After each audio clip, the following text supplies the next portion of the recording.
What's going on, everybody? Welcome back to the channel. I appreciate you being here, spending some time with me this morning. It's a beautiful morning down here in Texas. I'm bringing you down here for my lake meditation that I was talking to you about last night. So, you're going to sit in the lake with me today. It's a little cold. It's a little chilly down here. Give me just a sec to get adjusted. Ooh. Cold. That's how we do it. We just sit and enjoy it. I wanted to talk to you though because over the last 3 days I've started to have much deeper conversations with people in my life, like at work and on Facebook. Like I'm having these enlightening conversations. Like I'm getting so much out of the conversations that I've been having lately. And I wanted to talk to you about why I think this is happening. Like how I've changed my mode of communication to allow for this deeper connection with the people around me. And secretly, this is what I've always hoped for. You know, a lot of us, when we start this journey that we call spiritual awakening, or, you know, we're on this spiritual path, it can feel like you're under attack, right? Like nobody wants to hear what you have to say. Nobody understands you. It's so hard to have friends. And this has been me for years. Okay, I'm serious, for years. I haven't had a single friend in years. And I kind of miss it, if I'm being honest. Like, I don't really need friends, but I want friends. Like, you get it? Like, I just kind of miss this interaction with people. So, what I've started to do every time, look, there's a snake right here, copperhead. I don't know if you can see him. He's a little scared right now. He's hiding. I don't know if you saw him. Oh, he went under the water. Uh-oh. Good thing I still have my boxers on. Anyway, yeah. So I started to go into every conversation like, how can I be of service to this person? How can I strengthen this person on their own path? Okay? Rather than trying to get it all for myself, I'm thinking about them. And it's opened up this magical door. I'll explain to you what I mean. I have a friend, and he is a devout Christian. And in the past, it was hard for him and I to sort of have conversations about certain aspects of spirituality, certain aspects of religion, because I was always combative. I was always trying to fight his view. I was always trying to change his beliefs and opinions, right? Trying to instill my own beliefs and opinions in his life, like trying to create a clone or something like that. And so, of course, he fights that, because why wouldn't he? Why shouldn't he fight me when I'm trying to do that, right? But now I've been able to have these strange conversations with him. Like, for example, I asked him one day, I said, do you think it's important to explore any other traditions of the world outside of Christianity? And he told me honestly, he said, no, I don't think that there is. I don't see the importance. Why would I want to explore any other tradition than my own? I said, oh, I get it. Well, why don't you think it's important? And he said, well, I know the truth. And the old me was screaming inside. The old me was like, oh, but not the new me. The new me, I said, okay, you know the truth. I said, well, if you know the truth, then you should be able to go and speak to anyone of any spiritual tradition.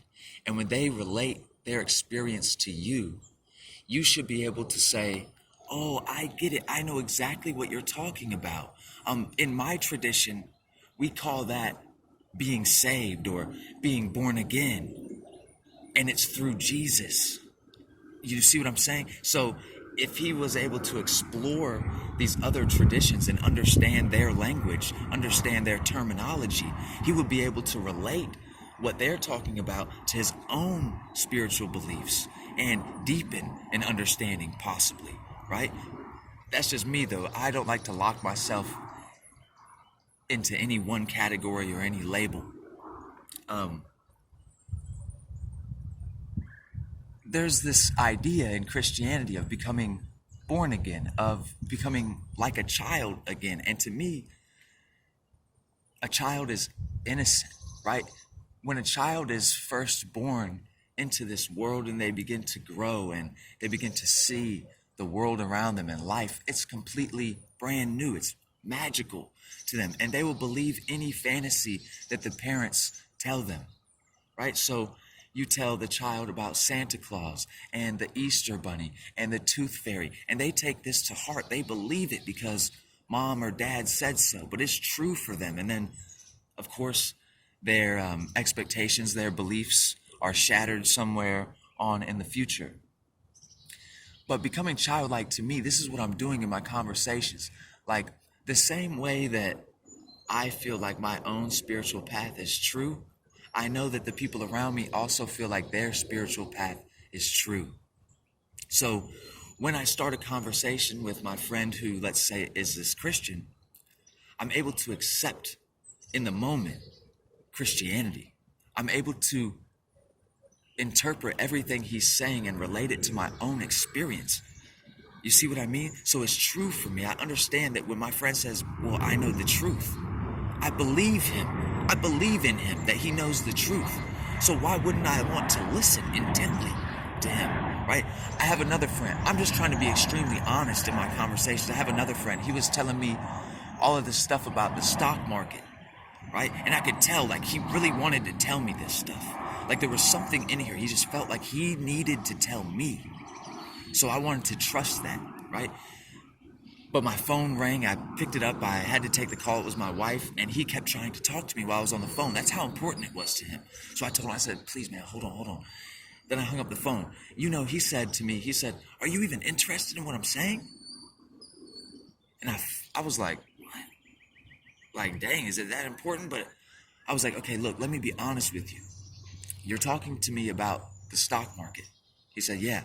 I said, I'm not interested in what you're talking about. I'm not interested in the stock market. He was like, oh, okay. I said, but wait, don't leave me.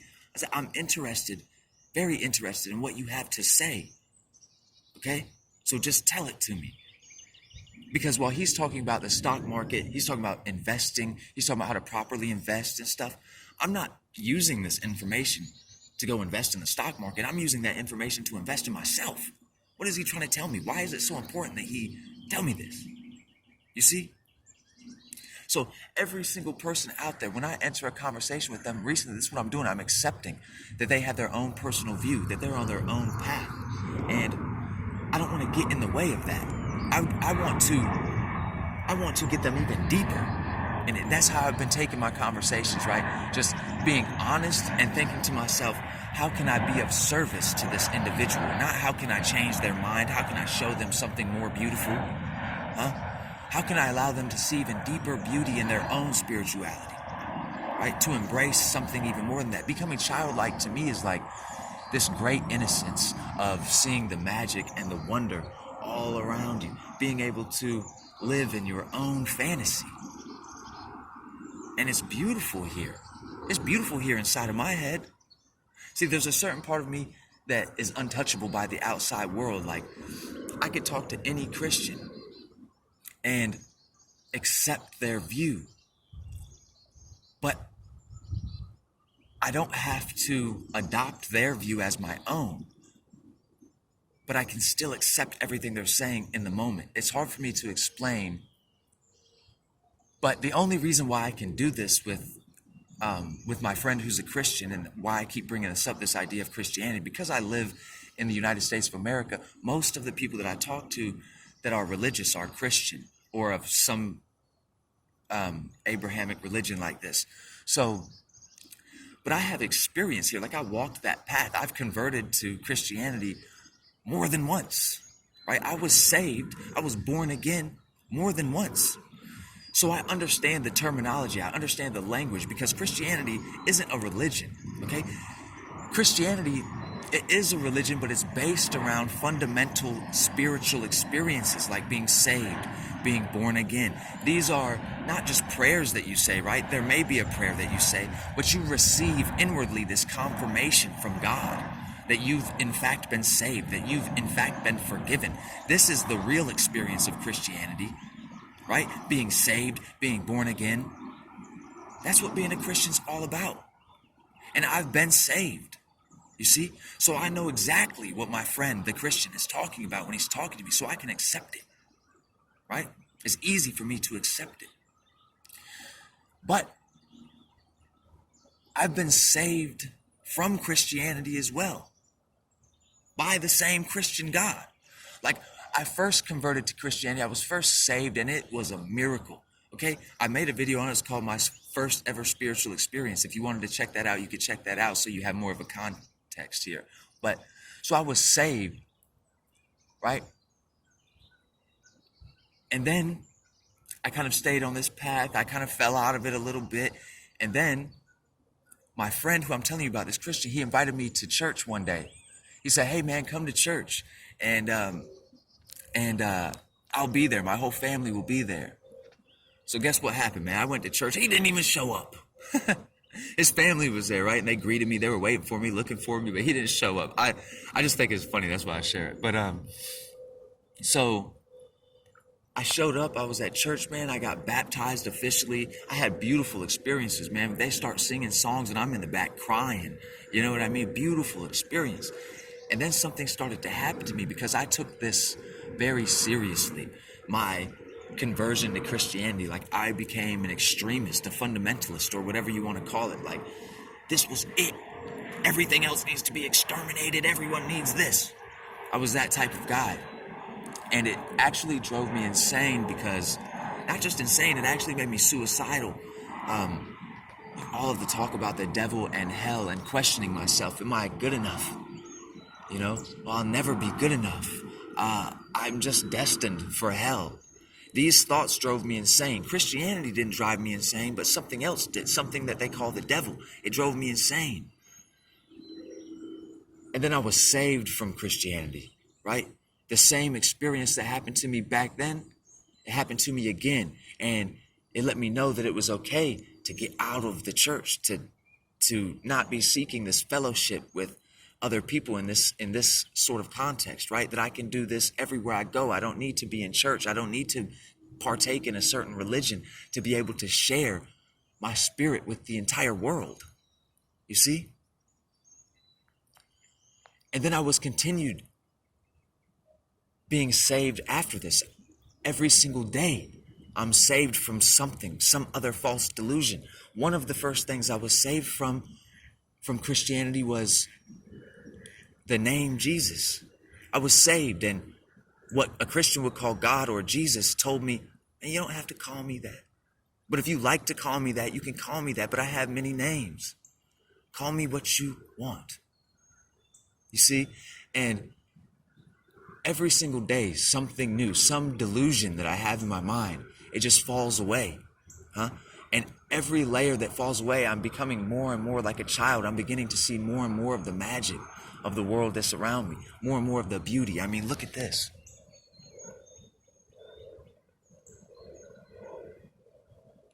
It's like I come out here, I'm so childlike, I don't have any intentions.